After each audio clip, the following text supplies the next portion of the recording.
وما لنا ألا نتوكل على الله وقد هدانا سبلنا ولنصبرن على ما آذيتمونا وعلى الله فليتوكل المتوكلون.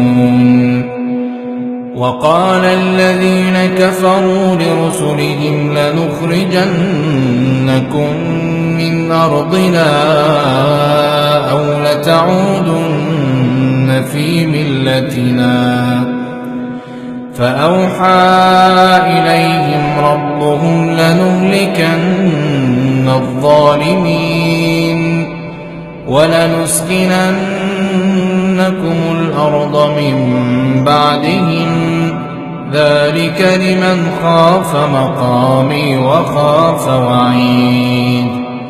واستفتحوا وخاب كل جبار عنيد من ورائه جهنم ويسقى من ماء